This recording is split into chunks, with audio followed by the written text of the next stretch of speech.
failed in NSD but now an award winning actor.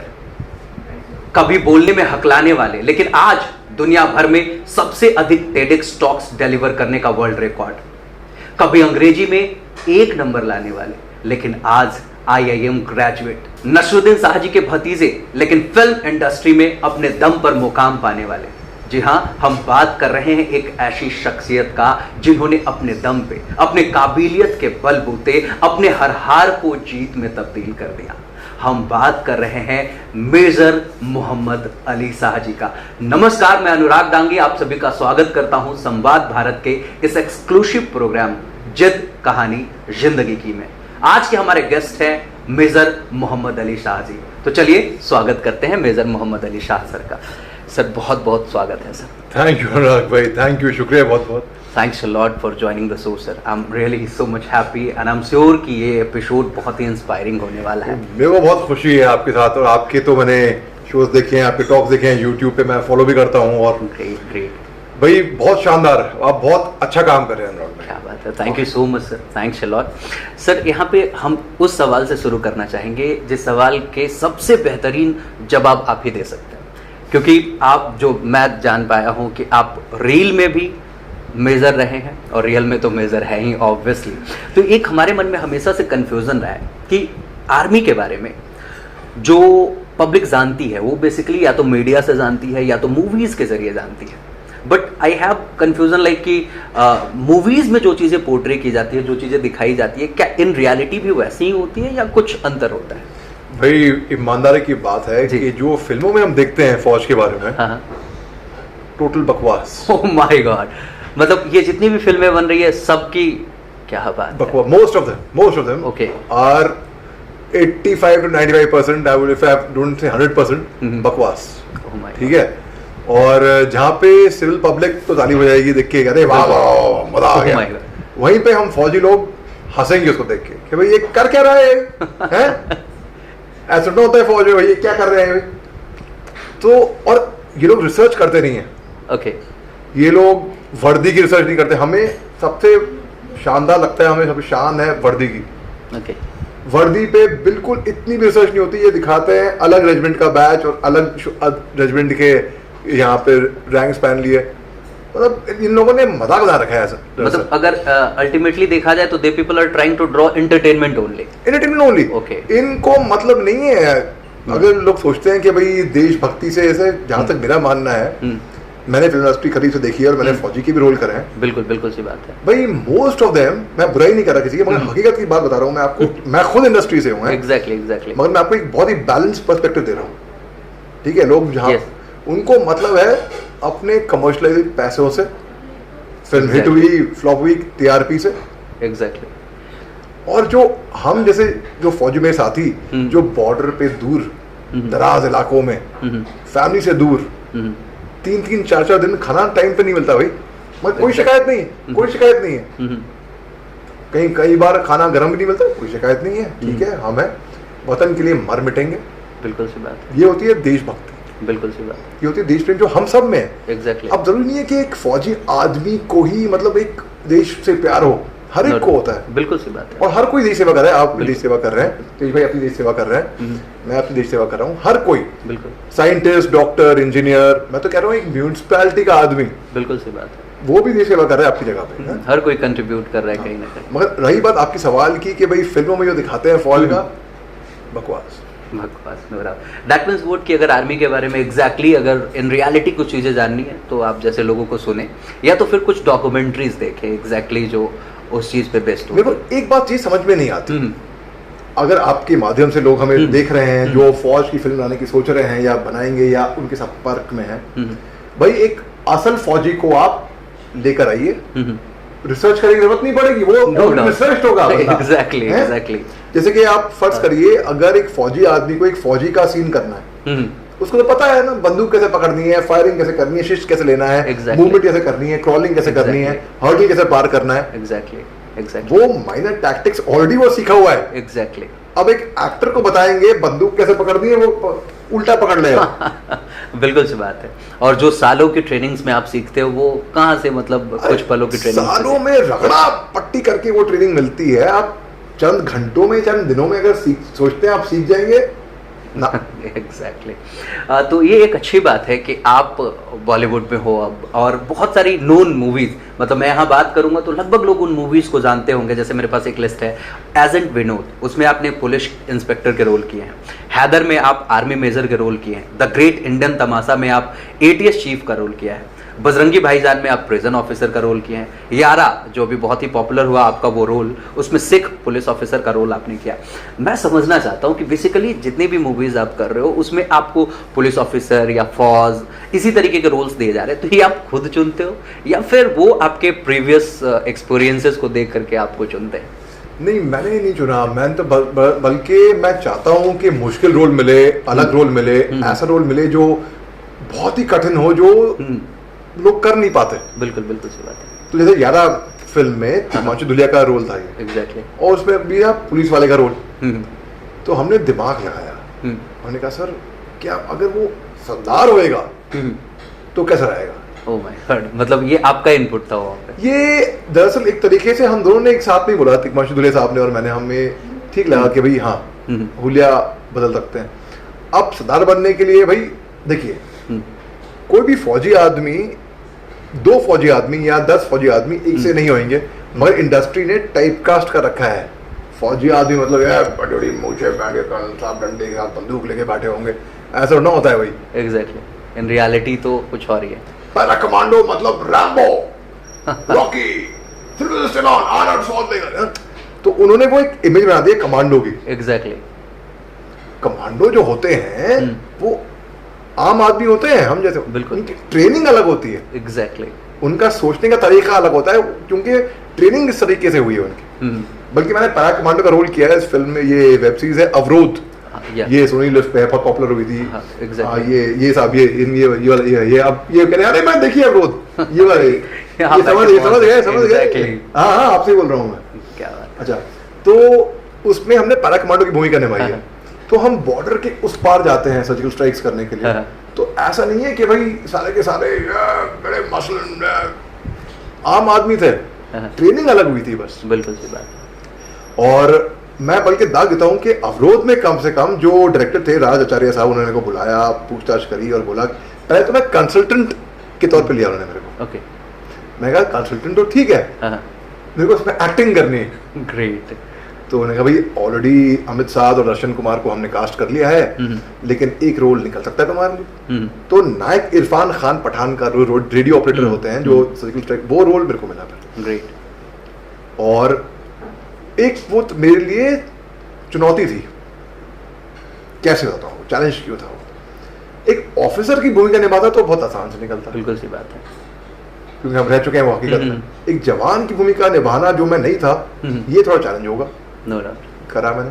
अब 11 की बात करते हैं, तो एजेंट विनोद में पुलिस वाले का रोल किया था। बजरंगी भाईजान में लोग कहेंगे अरे बजरंगी भाईजान में था, हाँ ये मैडम ये कह रही है कि मैं तो बजरंगी भाईजान देखी है, ये कहाँ थे। बिल्कुल, ये सोच रहे हैं ना, और ये भी सोच रहे हैं भैया ये भाई तो हंस रहे हैं। हाँ बिल्कुल सी बात है। मैं बताता हूँ आपको बजरंगी भाईजान में कहाँ था। उसके लिए आप फिल्म दोबारा देखिए भाई। हाँ, क्योंकि गेटअप अपना हुलिया मैंने हर फिल्म में बदला हुआ है। बिल्कुल, जो आप ये गेटअप देखेंगे आप बोल नहीं पाएंगे कि भाई ये बंदा वो है। और ये सचमुच में एक एक्टर की अपनी काबिलियत है कि किसी फिल्म के रोल में इस कदर वो समा जाए कि बाद में अपनी आइडेंटिटी बतानी पड़ जाए, अरे वो मैं ही था। Exactly, and it's really great about you actually. शुक्रिया भाई। अच्छा सर, यहाँ पे एक चीज़ और पूछना चाहेंगे, जब फिल्मों की बात हो रही है तो कोई ऐसा किरदार जो आपको सच में बहुत अच्छा लगा हो, दिल के करीब हो और मजा आ गया हो उसको करके, आज तक वो कौन सा किरदार था? वो था तिग्मांशु धूलिया की फिल्म यारा में। ग्रेट। भाई मैंने तिग्मांशु धूलिया साहब ने देखी थी दरअसल हैदर को 5 नेशनल अवार्ड मिले थे। जो शुरुआत में जो सीन होता है ना, जो ओपनिंग सीन हैदर का, वो यूट्यूब पे है दरअसल, अगर मोहम्मद अली शाह हैदर करेंगे तो आपको वो सीन दिख जाएगा। तो हैदर का घर उड़ा देता है, वो मेजर साहब आता है बड़ी मूंछ के साथ, कहता है नो मिलिटेंट डेड और alive is worth my soldiers life. ये हकीकत का लाइन है मेरा। ये फौज में मैं हकीकत में बोला करता था। ग्रेट। ये फिल्म का डायलॉग नहीं है। ओके। बल्कि उरी में हाउ द जोश, ये भी फिल्म का डायलॉग नहीं है। ओके। ये हकीकत में हम फौज में सुबह के 5 बजे जब पीटी परेड में हम शामिल होते हैं, अपने जवानों का मनोबल ऊंचा देखने के लिए हम पूछते हैं उनसे how the moral, how the जोश। ग्रेट। ये फिल्म ने पकड़ लिया तो लोगों को लगने लगा कि अभी फिल्म का डायलॉग है, ग्रेट। ये नहीं है।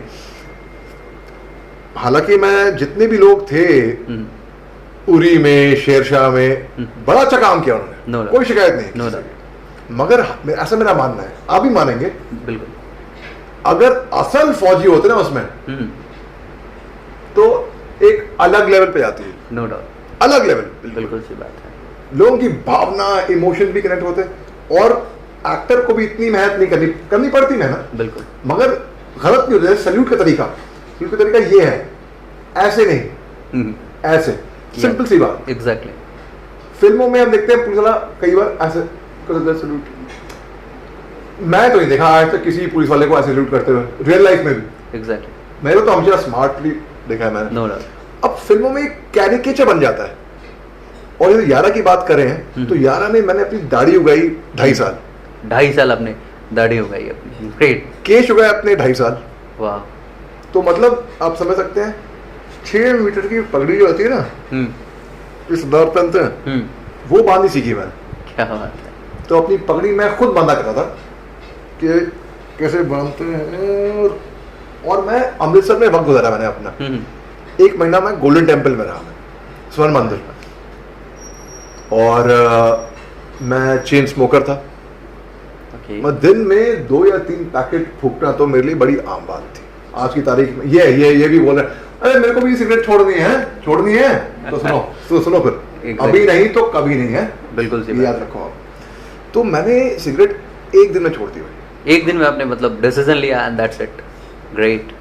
और अमृतसर में क्योंकि सरदार सिगरेट नहीं पीता है, मैंने श्री गुरु ग्रंथ साहब जी पूरी कंप्लीट पढ़ी मैंने। और श्री गुरु ग्रंथ साहब जी आप ऐसे नहीं पढ़ सकते, उसके लिए पूरे 5 के होने चाहिए।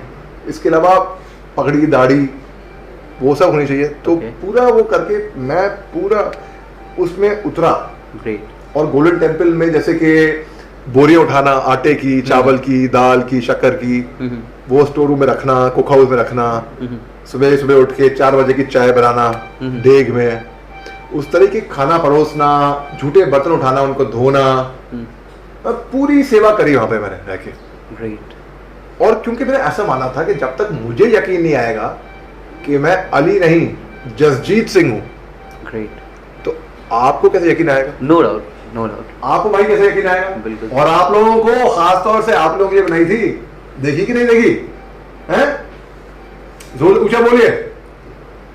हाँ, देख लेगा Z5 पे है ना, नहीं तो मैं YouTube चैनल पे चल जाइए आप, मोहम्मद अली शाह, उसमें आप वीडियो में जाएंगे तो उसमें अक्सर सीन्स हैं मेरे जिनमें मैंने एक्टिंग करी है। जी भाई, ग्रेट। सर, यहाँ पे आपकी उस यात्रा के बारे में भी बिल्कुल जानना चाहेंगे कि कैसे आप आर्मी ज्वाइन किए, how did you join army actually?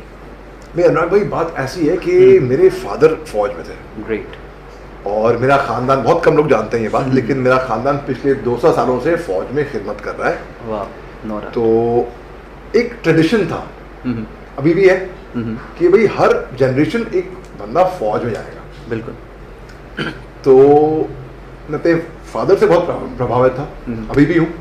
वो मेरी जिंदगी के असल हीरो है, रियल लाइफ हीरो जिसे कहते हैं, रियल हीरो। और जो रियल हीरो एक तरीके से, वो उनके छोटे भाई नसीर साहब, नसीरुद्दीन शाह, आपने उनकी फिल्में देखी होंगी। तो अब दोनों की जिंदगियां करीब से देख के काफी प्रभावित रहा मैं। और जब मैं छोटा बच्चा था तो जैसे कभी फादर, जोंगा होती थी, जोंगा जीप की जोंगा थी उस टाइम में, पता नहीं आप लोगों ने देखी होगी, जोंगा नहीं होती, विंटेज, अब की विंटेज होगी। तो जुंगा में आगे बैठना, कभी फादर नहीं है तो मैं, और अगर गलती से भी किसी ने, अगर रेजिडेंशियल पुलिस जवान ने अगर सल्यूट मार दिया, दिन बन गया भाई। इनको लगा कि भाई मैं ऑफिसर हूँ, तो बड़ी एक खुशी मिलती थी अंदर से। ग्रेट। और वर्दी का प्यार था शुरू से, बचपन से। और मैं बचपन से, फादर जब ऑफिस से आते थे तो उनकी टोपी पहन के अपने आप को आईने में देखना, अपने आप को ऐसा सोचना कि भाई मैं भी फौज में जाऊंगा एक दिन, सल्यूट मारना और ये सब। तो 12वीं के बाद मैंने एनडीए, नेशनल डिफेंस एकेडमी, ये बोल रहे एनडीए के सुनते ही कान खड़े हो गए। देखो अब तक तो ऊँग रहे थे, व्हाट्सएप चेक कर रहे थे ये हैं, एनडीए सुनते ही, हाँ एनडीए सुनते ही जाग गए। ये गर्लफ्रेंड का मैसेज दिख रहे थे कि व्हाट्सएप पे सुन गए, हाँ सुनो एनडीए क्लियर करना है। भाई मेरा तो एनडीए में नहीं हुआ था दाखिला, मैं फेल हो गया था एनडीए एंट्रेंस टेस्ट में। ग्रेट। मतलब आपकी तैयारी थी फिर भी आप फेल हुए? हाँ, तैयारी करने के बाद उसके बाद मैं एनडीए में फेल हो गया। एनडीए एंट्रेंस टेस्ट में मेरा सिलेक्शन नहीं हुआ, जाहिर सी बात। तो मैंने कॉलेज करी, कॉलेज में एनसीसी करी मैंने, और अब कॉलेज में खास पूना गया था कॉलेज करने के लिए। क्यों? पूना में एनडीए है जहाँ मेरा दाखिला नहीं हुआ था, और पूना में ही film and television institute of India है, एफटीआई है। एग्जैक्टली। तो मेरे फादर एनडीए के एलुमनाई हैं और मेरे चाचा एफटीआई के एलुमनाई हैं, तो दोनों की इंस्टीट्यूशन मैं करीब से देख लूंगा और फिर फैसला करूंगा कि भाई अब दोनों जगह से मैं प्रभावित तो हूं, जाऊंगा किसमें। तो संडेज को कभी एनडीए चले गए, और वीकडेज को, संडेज को नहीं, मैं अपना ज्यादा वक्त गुजारा मैंने एफटीआई में, फिल्म इंस्टीट्यूट पूना में। तो मैंने अपनी पहली फिल्म दरअसल तब की थी, वो यूट्यूब पे है, उसमें मेरा पूरी फिल्म जो 13 मिनट की फिल्म थी उसमें मेरा 5 सेकंड का रोल था।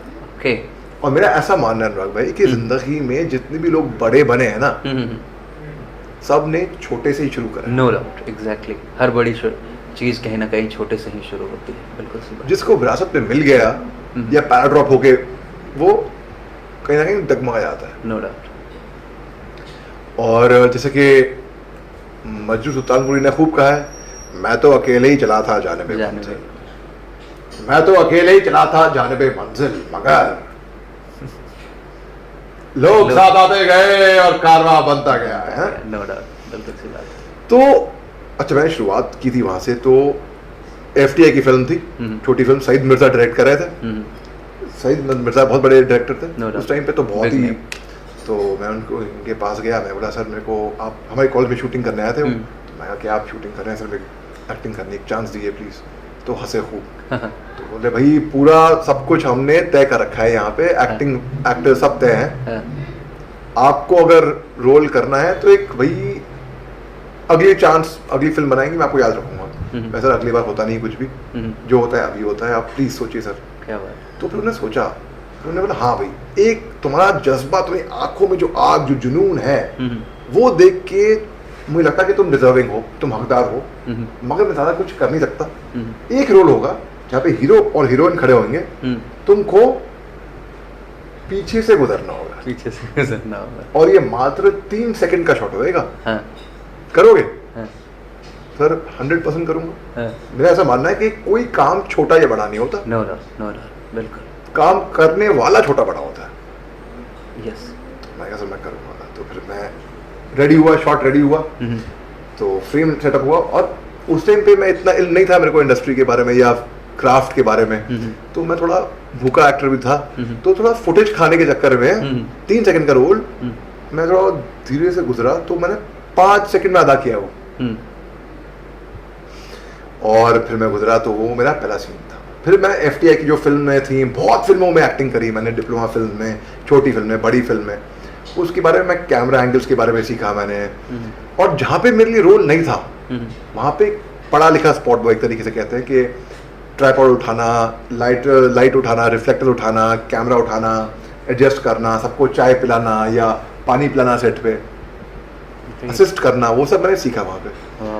और उसके अलावा मैंने देखा कि डबिंग कैसे होती है, एडिटिंग कैसे होती है, कैमरा एंगल्स कैसे हैंडल करते हैं, क्राफ्ट क्या होती है, उसके बारे में मैंने टेक्निकलिटी सीखी मैंने। ये तक यूं तक कि वहाँ के जो डायरेक्टर थे डॉक्टर मोहन अगाशे साहब, बहुत बड़ा नाम है मराठी थिएटर में खासतौर, वो बहुत इम्प्रेस्ड हुए।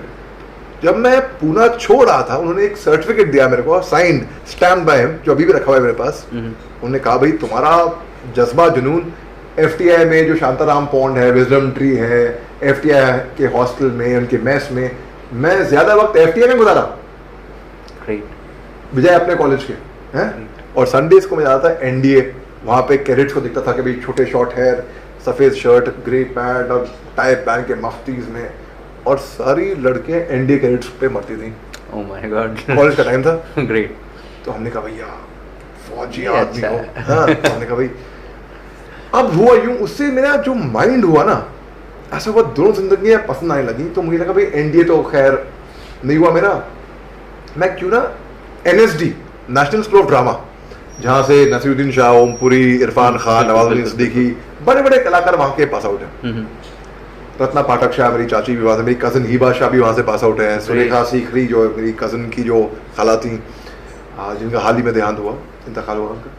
तो पंकज कपूर जो मेरी चाची की सिस्टर है, सुप्रिया पाठक, उनकी उनसे शादी हो रही, शाहिद कपूर के जो फादर जो है। हाँ एग्जैक्टली। तो हमारे खानदान से कई लोग एनएसडी से हैं वैसे। तो एनएसडी के लिए मैं बैठा 2001 में, तो पंकज त्रिपाठी जो है मशहूर कलाकार है, बड़े मंजे हुए कलाकार हैं। एग्जैक्टली। तो पंकज और मैं साथ में हमने इम्तिहान दिया, पंकज का सिलेक्शन हो गया, मेरा नहीं हुआ। तो मैंने कहा कोई बात नहीं, मैं रुकूंगा 1 साल और अगले साल मैं दोबारा ट्राई करूंगा एनएसडी के लिए। अब पंकज इस टाइम पे सेकंड ईयर में आ गए थे, सीनियर हो गए थे। तो नवाज आ जाओ भाई, तुम्हारी मैं रैगिंग लूंगा दोबारा। हम दोस्त थे बहुत पुराने तब के। तो मैंने दोबारा ट्राई किया, मगर पंकज को इस बार मौका नहीं मिला कि भाई मेरी रैगिंग ले। क्यों? क्योंकि मेरा दोबारा दाखिला नहीं हुआ। अब क्या करें भाई, दिल टूट गया था मेरा। भाई 12वीं के बाद एनडीए में फेल, ग्रेजुएशन के बाद 2 दफा एनएसडी में सिलेक्शन नहीं हुआ। फिर मैं जामिया मिलिया इस्लामिया मास कम्युनिकेशन के लिए बैठा कि भाई कैमरा तो मैं सीखा हुआ था एफटीआई में, थोड़ा और अपने क्राफ्ट में एक क्वालिफिकेशन भी मिल जाएगी, देखेंगे आगे क्या होता है। बिल्कुल। जामिया एंट्रेंस में भी फेल हो गया मैं। और अब मेरे आगे बिल्कुल अंधेरा छा गया, अंधकार। भाई माँ बाप ने सबसे बेहतरीन से बेहतरीन तालीम दी, स्कूलिंग कर ली, ग्रेजुएशन हो गई, अब क्या करें? ये अक्सर हम जैसे कई लोग उस उम्र के जो तकरीबन 20-21 साल के होते हैं, इस घड़ी से गुजरते हैं। बिल्कुल सी बात है। अब जिंदगी में आगे क्या करना है, आगे क्या? अरे भाई यहां तक तो आ गए हैं, आगे क्या? ये बीजेपी कह रहे हैं। एग्जैक्टली। ये मोमेंट हर किसी के लाइफ में आता है जब लगता है कि सब कुछ अब समाप्त हो चुका है, अब डेड एंड आ चुका है। बिल्कुल सी बात आप कर रहे हैं। और ये दिल में कह रहे हैं अरे भाई तो मेरी कहानी सुना रहे ये कह रहे हैं ना। बिल्कुल। तो सुनिए आप, और सुनिए आप, मगर शेयर करना भाई हैं, अगर शेयर नहीं किया तो सुनने का क्या फायदा होगा? बिल्कुल सी बात। अच्छा, फिर मैं आर्मी का एग्जाम दिया था मैंने सीडीएस के through, combined defence services OTA officers training academy, इसके लिए बैठा और मैं भूल गया कि मैं एग्जाम दिया था। और उस दौरान मैं काम कर रहा था दिल्ली में, एक कंपनी है पहले स्पेक्ट्रा माइंड, मैं वहां पे गया इंटरव्यू के लिए, उन्हें वहां पे भी रिजेक्ट कर दिया मेरे को। फिर मैं जेनपैक नाम की कंपनी है, तब जी कैपिटल्स इंटरनेशनल सर्विसेज जेकेस जी के इंटरव्यू के लिए गया, वहां पे भी रिजेक्ट। अब भाई निराश होकर मैं घर लौटा, घर में घर वालों ने पूछा कैसा रहा इंटरव्यू? क्या बताएं, अगर आपका इंटरव्यू में सिलेक्शन नहीं होता क्या बताओगे यार, क्या मुंह खोलोगे? तो ठीक था, क्या हुआ, सिलेक्शन हुआ? नहीं वो बताएंगे, हालांकि मालूम था मेरे को सिलेक्शन नहीं हुआ है, बता चुके थे वो, नहीं वो बताएंगे is a polite way of saying no. हाँ विल गेट बैक, मतलब अगर आपको कोई बोलता है विल गेट बैक तो ज्यादा उम्मीद मत रखिए, हाँ उम्मीद रखिए, prepare for the best, hope for the best but prepare for the worst rather. Exactly. अच्छा, तो उसके बाद फिर 1 हफ्ते के बाद जेनपैक से कॉल आई कि सर आप जब बात कर रहे थे, आप दिल से बात कर रहे थे इंटरव्यू में और आपकी ईमानदारी हमको बड़ी अच्छी लगी। क्या बात है। वो एक क्वालिटी है भाई जो हर किसी को निभाती है, हर किसी को। Be natural, be authentic, exactly, be simple, no doubt. Simplicity हर एक को भाईगी, नो डाउट। लोग अगर आपसे कनेक्ट कर पाते हैं ना, जब आप दिल से बात करते हैं तो मतलब लोग आपसे फिर प्यार भी करेंगे, मोहब्बत करेंगे, आपको चाहेंगे, रिस्पेक्ट करेंगे, आपकी इज्जत करेंगे। बिल्कुल सी बात है। मगर जो लोग बनावटी पने पे आ जाते हैं, अरे मैं ऐसे लोगों को जानता हूं भैया जो अमेरिका नहीं गए हैं, अमेरिकन एम्बेसी के बाजू से गुजर गए, उनका एक अमेरिकन एक्सेंट निकल आया। हाँ वाकई में, बिल्कुल सी बात है। मैं हकीकत में जानता हूँ, आप भी जानते होंगे ना ऐसे लोगों को जी। अब किसी को भी बनावटीपन पसंद नहीं है, बिल्कुल सी बात है। तो उन्होंने 1 हफ्ते बाद कॉल किया, बोला कि भाई आपने जो बातें करी हमको पसंद नहीं, हम आपको एक मौका देना चाहते हैं, आप प्लीज आ जाइए। मैंने ज्वाइन कर लिया जेनपैक। ग्रेट। वहाँ पे तकरीबन 1 साल काम करा मैंने, और तकरीबन 1 साल जब काम करा था तो ऑफिस में किसी ने बोला भाई यूपीएससी की रिजल्ट आउट हो गई है, तुमने एग्जाम दिया था फौज का, जाके देख के आओ शाहजहां रोड पे यूपीएससी ऑफिस में। तो मैं यूपीएससी ऑफिस, तो गुड़गांव से इफ्को चौक से ओके धोरोकुआ के लिए बस थी है, तो बस में बहुत भीड़ थी, क्योंकि जयपुर से आ रही थी बस, यहाँ से आ रही थी, तो बस में लटक के बिल्कुल गर्मी में हम दौलतखां पहुंचे पसीने में, और जो शर्ट थी ना हमारी, शर्ट में वो सफेद सफेद पसीने के बाद एसी से निकल के आए तो नमक सा आ जाता है, डर्ट्स पड़े हुए थे पूरे। बहुत गंदी तरीके से वो शर्ट और कंबल बस के अंदर है।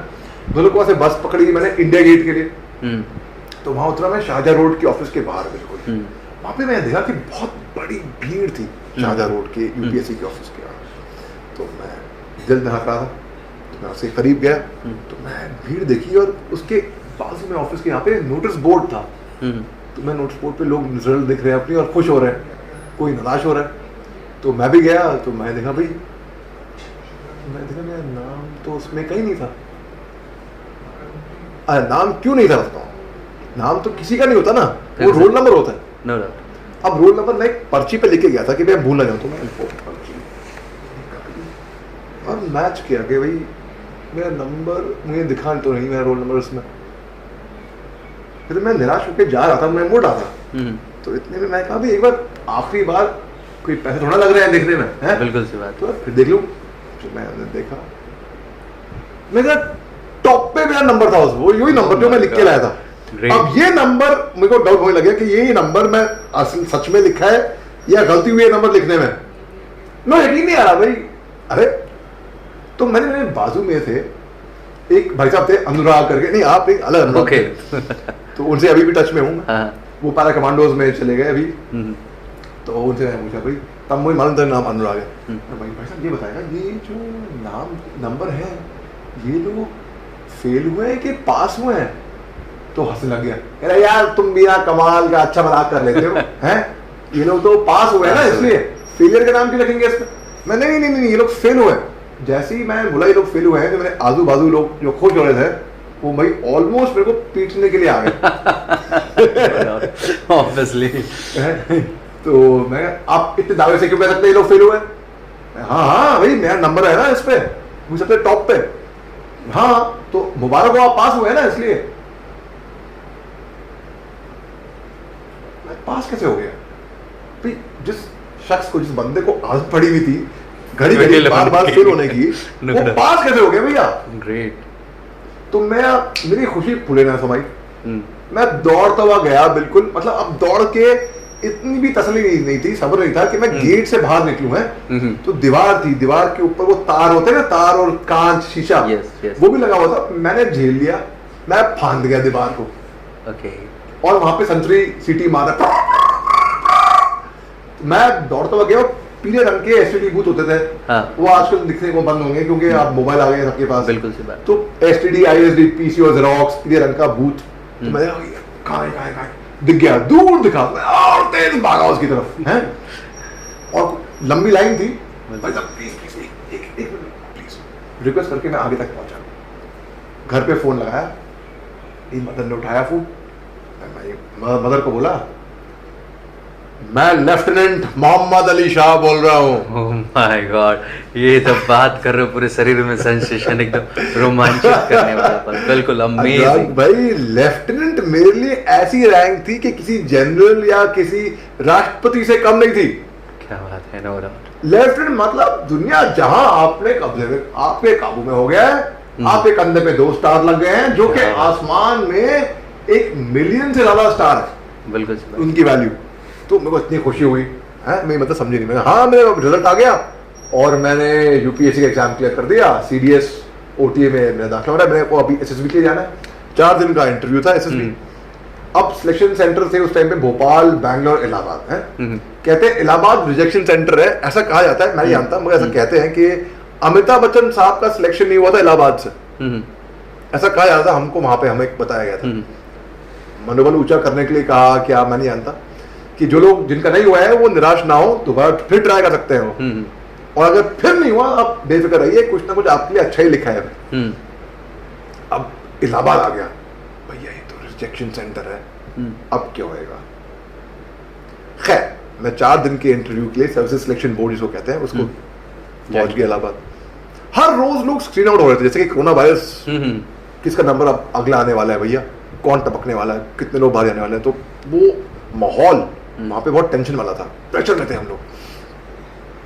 हम लोग आए रोज रोज, अब मैं हर रोज एक एक दिन फूक फूक के बच गया चौथे दिन तक। अब 4th डे पे मेरा सिलेक्शन हो गया मेडिकल टेस्ट। मैं ये भी बताऊंगा कि अभी कैसे हुआ, हाँ उस पर भी आएंगे। पहले वो कहानी ये कंप्लीट कर लें। कह रहे ना इस एपिसोड, इस शो को हम लोग 2 पार्ट में कर लेते हैं। सेकंड एपिसोड में हम लोग उन सारी चीजों पे भी बात करेंगे कि कैसे हम लोग वहां मैं वो बोलता हूँ एग्जैक्टली। हाँ, तो इस बात पे भी आएंगे। मगर उसके लिए आपको हमारा दूसरा भाग देखना पड़ेगा। बिल्कुल सी बात है। तो मतलब आपको ये YouTube चैनल पे, अगर आप YouTube पे देख रहे हैं तो आप राइट साइड पे जाइए, इधर को ये लाल में लिखा है सब्सक्राइब करिए, और वहां पे नीचे जाइए, उधर वहाँ हाँ वो, और सब्सक्राइब और शेयर दबाइए वहां पे। ग्रेट, इनने दबा दिया और इनने भी दबा दिया। गुड, शाबाश। ये हुई ना बात।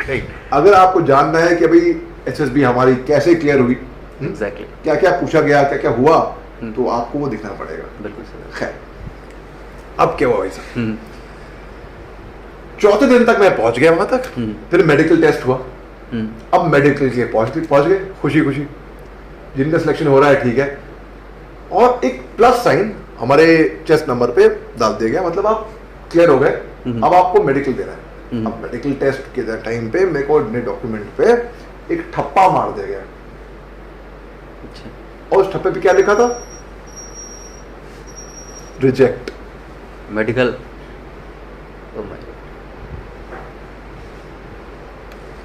सोच सकते हैं आप, भाई सपने बुन रहा था मैं कि भाई तारे लग गए कंधे पे और ये वो, इतनी उम्मीद है। रिजेक्ट। मैं बहुत रोया, लगा था कि अब क्या करूं मैं, अब इतने दूर यहां तक आने के बाद अब मैं गिर गया ऊंचाई से। तो अब मैंने करा क्या, सुना। एक होती है सेल्स पिच, एक होती है, वो क्या होती है, आपको अगर आपको लिफ्ट में, मान लो धीरूभाई अंबानी या मुकेश अंबानी या रतन टाटा या आनंद महिंद्रा आपको एक लिफ्ट में, होटल के लिफ्ट में मिल गए हो। बिल्कुल। लिफ्ट में कितना समय होता है हमारे पास? 7 सेकंड, 10 सेकंड। बिल्कुल।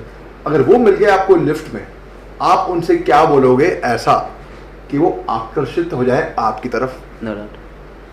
या तो आप एक सेल्फी लेके टाइम वेस्ट कर दोगे, या तो आप उनसे हाथ मिला दोगे, या तो बोलोगे सर मैं आपका बहुत बड़ा फैन हूँ सर, है, या तो आप कुछ एक ऐसा बोलोगे जिससे वो लोग आपकी तरफ खींचे चले जाए। एक ऐसा हुक लगाओगे कि खींच लाओगे। बिल्कुल, एलिवेटर पिच इसको कहते हैं। एग्जैक्टली। तो जो कमांडेंट साहब थे इलाहाबाद मिलिट्री हॉस्पिटल के, उनकी गाड़ी लगी हुई थी। अब मुझे ये मालूम था कि 1 बजे 1:30 बजे वो खाने के लिए जाएंगे घर पे या दफ्तर से बाहर निकलेंगे। तो जहां पे उनका दफ्तर था, जहां गाड़ी लगी थी, मात्र आप 15-20 सेकंड लगा लीजिए, इतना टाइम होएगा। मैं जाऊंगा कमांडेंट साहब के पास, जहां चाह है वहां राह है भाई। नो डाउट, बिल्कुल सी बात। मैं बोलूंगा सर देखो, जज्बा जुनून है, आंखों में आग है, कुछ कर दिखाने की उमंग है। बिल्कुल। आप कैसे रिजेक्ट कर सकते हैं ऐसे बंदे को जो चाहता है देश सेवा करना, जो तैयार है देश के लिए अभी इस टाइम पे देश के लिए मर मिटने के लिए? आप उसको कैसे मना कर सकते हैं? बिल्कुल सही बात है।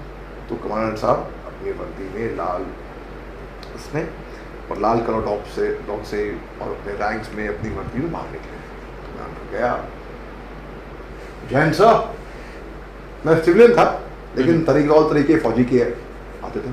तो मैं गया उनके पास, मैं कहा सर जैन सर, सब बात ऐसी है कि, तो वो मेरे को देखने लगे कि उनको आदत नहीं है कि कोई प्रोटोकॉल ब्रेक करके उनके पास आए।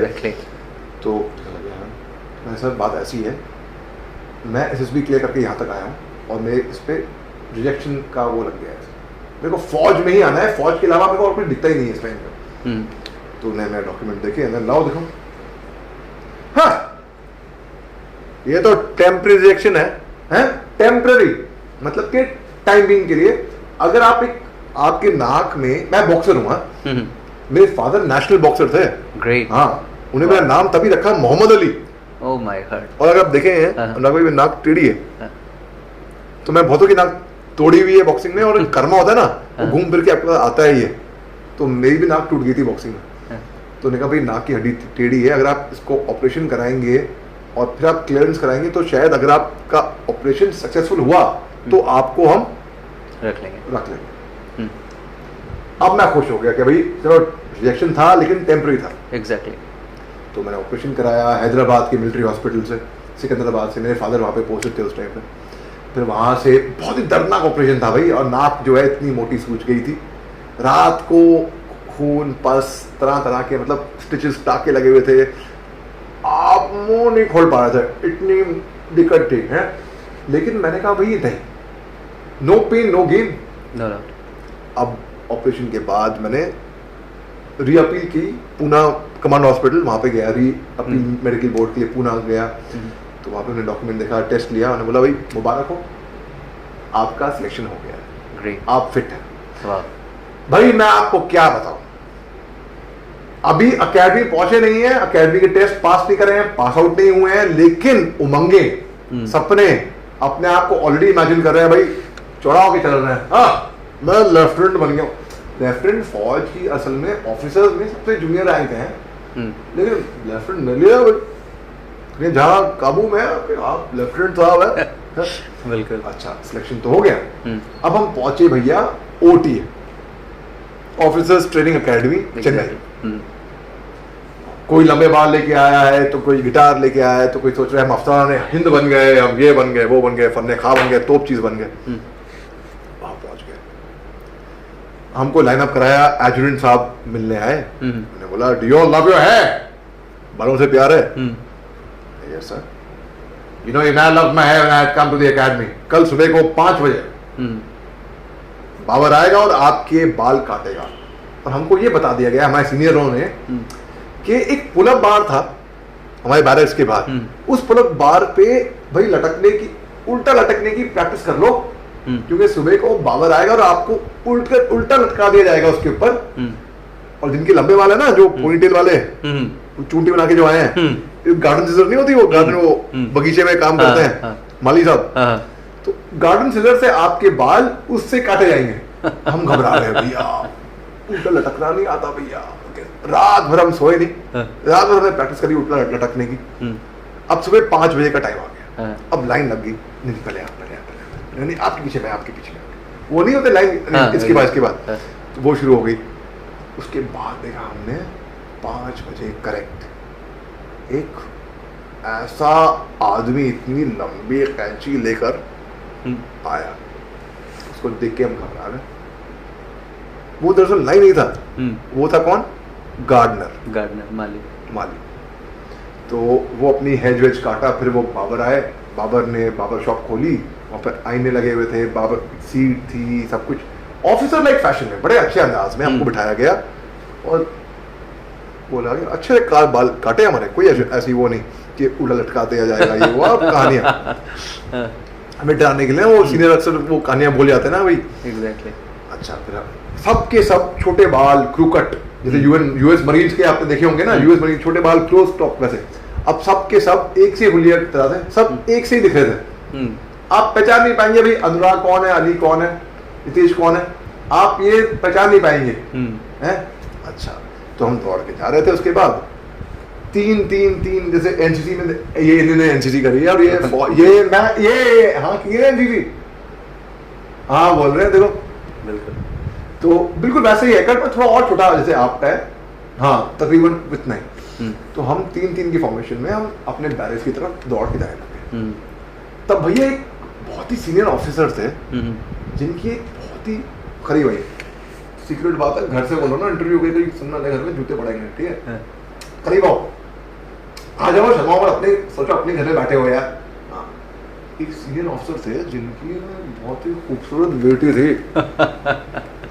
ग्रेट। अब हम सबकी निगाह उन पे थी। शाम को हमने देख लिया था उसको, अगले दिन सुबह को भाई वो दिखेगी नहीं दिखेगी मालूम नहीं, तो वो सीनियर ऑफिसर अपनी बेटी के साथ सुबह को 6 बजे वॉक पे यूं आ रहे थे और हम दौड़ते हुए यूं जा रहे थे।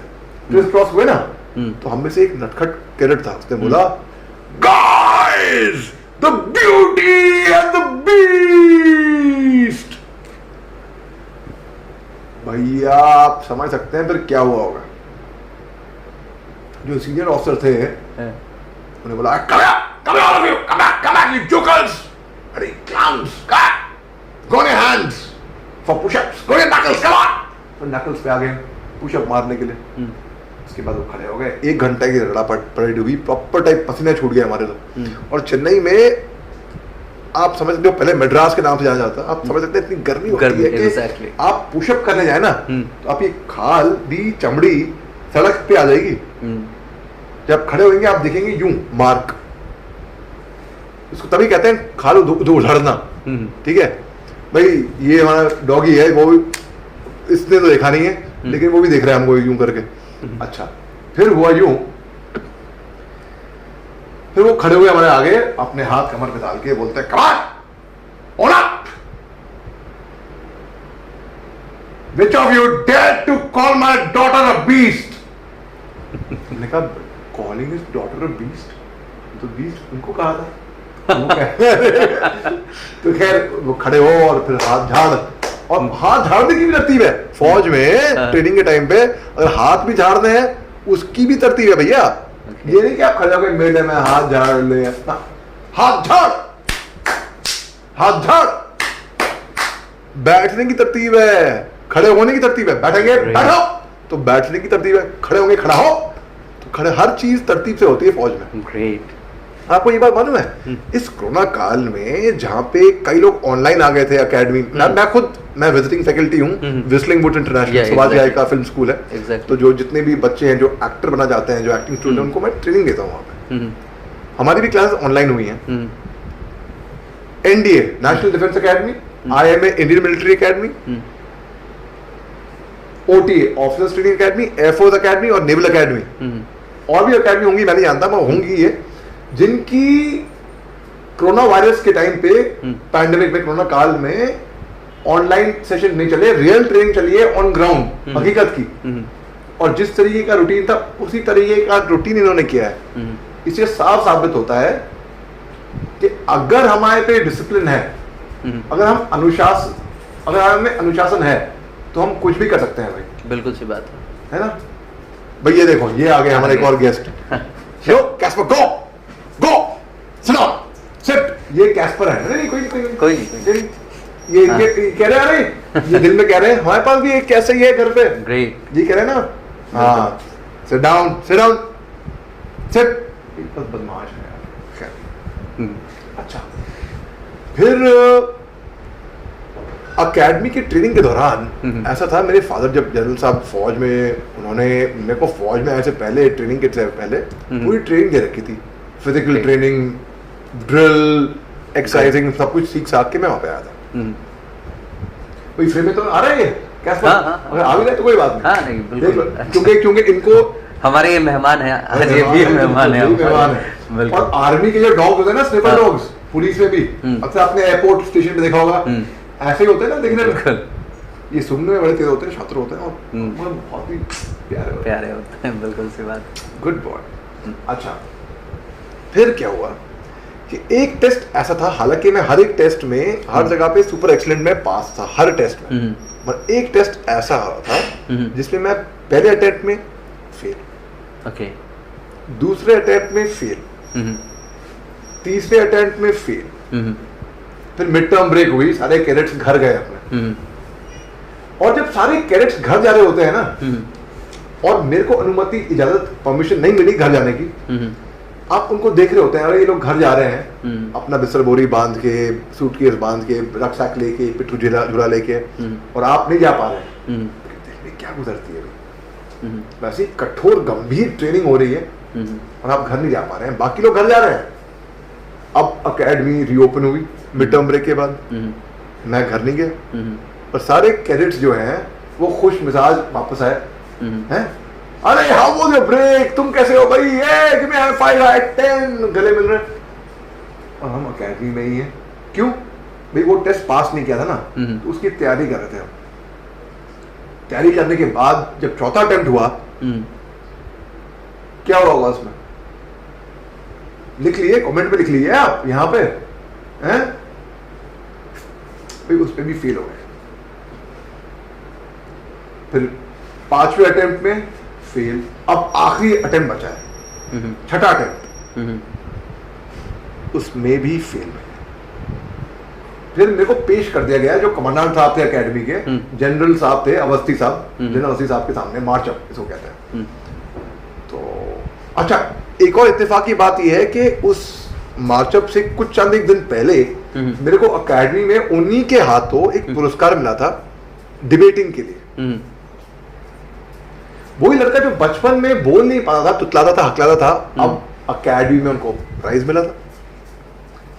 तो वो शक्ल पहचान गए, अरे तुम तो वही जिसको प्राइज मिला है। जी सर। क्या बात है बेटा, प्रॉब्लम क्या है, क्यों फेल हो गए इसमें? और बार बार तुम फेल हो रहे हो, कंसिस्टेंट तो परफॉर्मेंस है। तो मैंने कहा your performance also consistent, don't worry, sit down there. Okay, तो मैंने कहा कि भाई सर बात ऐसी है कि जब मैं ट्रेनिंग करने आया, इसको भी ट्रेनिंग कर रखी है, ऐसी बात नहीं है, मगर ये अभी थोड़ा ये अनुराग जी के साथ थोड़ा ज्यादा घुल मिल गया, ज्यादा दोस्ती हो गई है इससे। चल हाँ। अच्छा, तो जब मैं ट्रेनिंग करने आ रहा था, मेरे फादर ने कहा था बेटा तुम अकेडमी में अच्छा करना, हमने तुम्हारे पे फक्र होना चाहिए, नाज होना चाहिए, we should feel proud of you, but most importantly always remember to keep your performance consistent. Great. तो बस मैं उनकी सलाह माना था, अपनी परफॉर्मेंस कंसिस्टेंट रख के, consistently Fehling in the subject. तो खूब हंसे, वह कमाल का आदमी है यार, इसको पास करो, धक्के मारो, धड़ा पट्टी दो, पास करो उसको। उस दिन रात को मैं सोया नहीं, अब नींद हराम। अब मैं कई रातों से सोया नहीं हूँ और उसकी टेस्ट की तैयारी हो रही है। फाइनली मेरे को पास करवा दिया गया, या हो गया मैं नहीं जानता, या करवा दिया गया, मैं तो ये मानता हूँ। फिर होती है पासिंग आउट परेड, बहुत शानदार परेड होती है, देखिए आपने? हाँ सर मैं जानता, ये कह रहे हैं दिल में, हाँ सर मैं जानता हूँ। देखिए अब सारे के सारे जितने भी कैडेट्स होते हैं एक साथ पास आउट होते हैं, अंतिम पग होता है, वहां से गुजरते हैं। मतलब अब हम ऑफिसर बन गए, तब हम एक कसम लेते हैं, एक परेड, एक ओथ होता है जो कहता है the safety, honour, welfare of your country comes first, always and every time. The honour, welfare and comfort of the men you command comes next. Your own ease, comfort and safety comes last. Always and every time. तो भाई कसम parade में मैं शरीक हुआ, मगर मैं passing out parade में मेरे को अनुमति, इजाजत नहीं मिली, परमिशन नहीं मिली कि अपने कोर्स के साथ मैं पास आउट करूं, मैं अंतिम पग से गुजरूं। और आप सोच रहे हैं कि दिल में कितनी खल रही होगी वो बात। बिल्कुल सी बात। इतनी मेहनत से मैं यहाँ तक पहुँचा हूँ, और यहाँ पे आने के बाद, इतना रगड़ा खाने के बाद, घर पे भी नहीं गया मैं टर्म ब्रेक में, पासिंग आउट परेड में शरीक नहीं हो पा रहा हूँ। क्या मैं इतना खैर गुजरा हूँ? तरह तरह के ख्याल दिमाग में आने लग गए। खैर 6 सितंबर 2003 को मैं ऑफिसर बन गया। I was awarded the president of India's commission. मेरा तबादला हो गया जम्मू कश्मीर के बॉर्डर इलाके में, जहाँ पे हमारी पोस्ट पाकिस्तान के पोस्ट से केवल 30 मीटर के फासले पे थी। तो 30 मीटर, जी हाँ, आप समझ सकते हैं, आप एक पत्थर फेंकेंगे ना तो 30 मीटर आराम से वहां पे आ सकता है। वो अगर वहां पे बात या कुछ भी करेंगे ना तो आपको आवाज आ जाती है। अंडरग्राउंड बंकर था हमारा, ट्रेंचेस खुदे हुए थे। और जब मेरी पहली निगाह पड़ी, जब मैं लाइन ऑफ कंट्रोल को देखा कि भाई ये हिंदुस्तान है, ये पाकिस्तान है, ये बॉर्डर फेंसिंग है, एक अजीब सी फीलिंग, मैं आपको क्या बयां करूं भाई, वो आई। और उस टाइम पे मैं 23 साल का था। अब 23 साल में तकरीबन लड़के होते हैं, बिल्कुल सी बात है, उस समय बिल्कुल एकदम यंग चैम्प। ग्रेनेड से बुलेट प्रूफ वेस्ट थी, AK-47 हथियार, एमिनेशन, ठीक है। अब मैं वहां पे हूँ, 2 साल काटे वहां पे मैंने। और मैं आपको वो भी अगले एपिसोड में बताऊंगा आपको उसके बारे में किस्सा, तो आपको देखना पड़ेगा अगला एपिसोड भी। खैर 2 साल काटने के बाद फिर मैं मणिपुर नागालैंड में था। मैं ADC to GOC 3 कोर, जो कि 3 कोर है, यहाँ पे ये जो मैप है ना, ये मोमेंट, ये 3 कोर का है वैसे। तो ये पूरी स्टेट्स जो है, ये नागालैंड, मणिपुर, मिजोरम, त्रिपुरा, साउथ असम, ये पूरा कवर करता है 3 कोर। तो वो वहाँ की पूरी फौज 3 कोर के अंडर आती है, जो कि GOC थे लेफ्टिनेंट जनरल रेड्यू शाह, जो बाद में deputy chief of army staff बने। और इत्तेफाकन संजोग की बात है कि वो मेरे फादर हैं। तो वो मेरे बॉस थे, मैं उनके अंडर कमांड रहा 1 साल। लोग सोचते होंगे अरे बड़ी पेड हॉलिडे हो गया, मस्त हो गया भाई, फादर के अंदर अंडर कमांड में। भैया बहुत मुश्किल टाइम था, डंडा मास्टर हैं उनको सल्यूट मारना पड़ता था, सर, मदर, मैम। उनको बस मैं अब दफ्तर में या गोल्फ कोर्स में या आर्मी पार्टी से मिला करता था, और कहीं नहीं। उनके घर नहीं गया मैं पूरे 1 साल। अब वो एक फौज में होती है कैजुअल लीव, एनुअल लीव। अब मैं छुट्टी पे कहाँ जाऊँ भाई, क्योंकि जनरल साहब के घर तो नहीं जा सकता भाई मैं, कैप्टन साहब। तो मैं चला गया बॉम्बे, जो नसीर साहब है मेरे चाचा, उनके यहाँ पे शूटिंग वूटिंग देखी। और तो मुझे अभी भी याद है शाहिद कपूर की फिल्म शूट हो रही थी, मैं नाम भूल रहा हूँ फिल्म का, मगर खैर। तो हमने अपने दोस्त लोगों को भी मैं लेके आया था वहाँ पे, तो मस्त रहा। अच्छा उसके बाद फिर मैं चला गया असम राइफल्स, जब एडीसी टेरियो खत्म हुआ वहाँ पे 2 साल रहा मैं कोहिमा में। वहाँ पे मैं नागामीज बोलनी सीखी, फ्लुएंट नागामीज, जैसे अंग्रेजी या हिंदी उर्दू बोलता हूँ मैं, उसी तरीके से मैं नागामीज बोलता हूँ मैं। ग्रेट। और वहाँ की जो ट्राइबल कल्चर है उनके साथ घुल मिल गया मैं। और मेरे को लोग बोलते थे, तुमको देखने के बाद लगता नहीं कि भाई मेरा जो इम्प्रेशन था, जो इमेज था फौज के बारे में, अच्छा नहीं था। वहाँ के गाँव वाले कहते थे मेरे को, मगर तुम्हारे से मिलने के बाद वो इम्प्रेशन चेंज हो गया। और जब वहाँ के जो लोकल जब मेरे को वर्दी में और मेरे AK-47 और ग्रेनेड के साथ दिखते थे, बजाय ये देखने की कि भाई हम उनको, अक्सर होता नहीं है हम सड़क पे हमने कुछ गुनाह किया भी नहीं हो, कोई गलत काम किया भी नहीं होगा, हम पुलिस की गाड़ी देखते हैं या पुलिस को हम चौंकाने लगते हैं, पुलिस सीट बेल्ट बंधी हुई है, मास्क पहना हुआ है, पुलिस मोबाइल पे थोड़ी बात नहीं कर रहे, कुछ तरह के नो डाउट पीछे से पुलिस की गाड़ी अपने काम से जा रही है, पुलिस आ रही, कोई चोरी की है क्या है? नहीं, पुलिस आपके लिए भैया, आपकी हिफाजत के लिए है। Exactly. लेकिन वो दिल में होता ना एक डर लोगों का। तो जब वहाँ के लोकल जब मेरे को फौज भी दिखते थे, बजाय ये सोचने के भाई आर्मी यहाँ पे हमको हमें डराने के लिए ना, आर्मी हमारी यहाँ पे हिफाजत करने के लिए है, ये है तो हम यहाँ पे महफूज हैं। बिल्कुल। ये हम ब्लड डोनेशन कैंप, हमने सोशल सर्विस, हमने बहुत लोगों के दिल जीते नागालैंड में, बहुत लोगों के। वहाँ पे अभी सीज फायर है, वहाँ के जो अंडरग्राउंड है उनकी और फौज की एक ट्रूस बना हुआ है, वो फायर नहीं करते दूसरे पे। तो खैर वहाँ के बड़ा अच्छा तजुर्बा रहा। फिर 2007 में मेरे जो कमांडिंग ऑफिसर थे, अभी ब्रिगेडियर साहब है, ब्रिगेडियर रिटायर हो गए, वो पुलिस में चले गए। ब्रिगेडियर गौतम गांगुली साहब, उन्होंने मेरे को फोन किया, बेटा तुम्हारी ड्रिल कैसी है, परेड में कैसे हो? अब मैं उनको क्या बताऊं सर, परेड में मैं अकेडमी में बार बार फेल होता रहा। भाई अगर आप रनिंग कर रहे हैं, रनिंग एक टेस्ट ऐसा है, मान लो BPT, battle physical efficiency test, 5 kilometre की दौड़ अगर आपको 20 मिनट में करनी है, फर्ज करिए आपको, और 30 kg का बैकपैक है, एक राइफल है, और आप 20 मिनट में वो दौड़ करके आ रहे हैं, और मेरे को आप पसंद नहीं है, मैं चाहता हूं आपको फेल करना, मैं आपको फेल कर पाऊंगा क्या? नहीं। अच्छा, अगर आपको AK-47 दे दी और बोला ये 5 की 5 गोलियां हैं, इसमें 5 गोलियां उस टारगेट के निशाने में दागो आप, और आपने 5 की 5 गोलियां बिल्कुल बुलसआई निशाने पे दाग दी, अब मैं चाहता हूं आपको फेल करना, नहीं कर पाएंगे, नहीं कर पाऊंगा।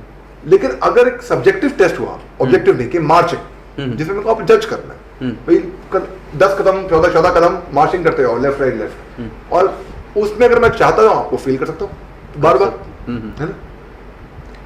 तो अब मैं क्या बताऊं सर, मैं रनिंग में अच्छा हूं, फायरिंग में अच्छा हूं, मगर ड्रिल में भी अच्छा हूं।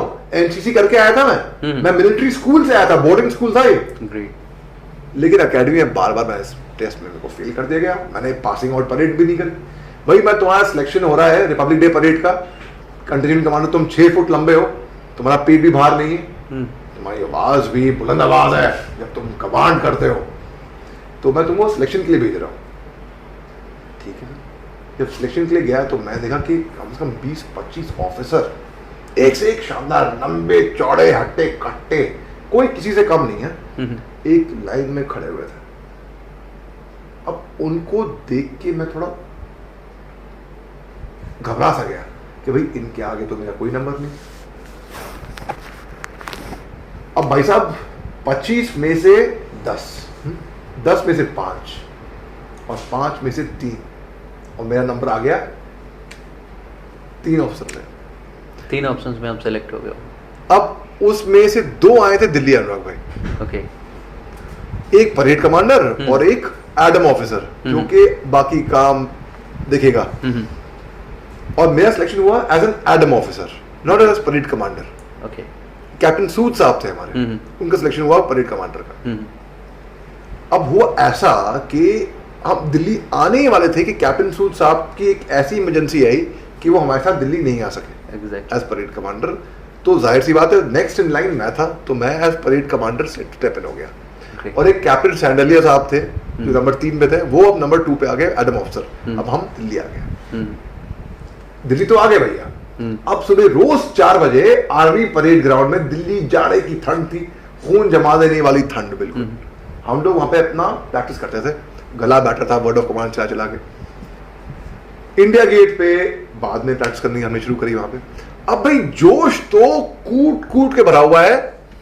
अब अंदाजा लगा दिए तब आज से 13 साल प्लस पहले कितना जोश होगा मेरे अंदर। बिल्कुल सही बात है। वो जोश ऐसे अभी भी आपके अंदर बरकरार ही है, नो डाउट। शुक्रिया भाई। बिल्कुल। तो उस जोश की वजह से जब मैं स्टैंपिंग के लिए परेड में, देखा है ना अमृतसर में वाघा बॉर्डर परेड होती है, जब मैं स्टैंपिंग के लिए अपना पाँव मारता था जोर रोड पे, कुछ ज्यादा ही जोर से मारा था। उससे क्या हुआ,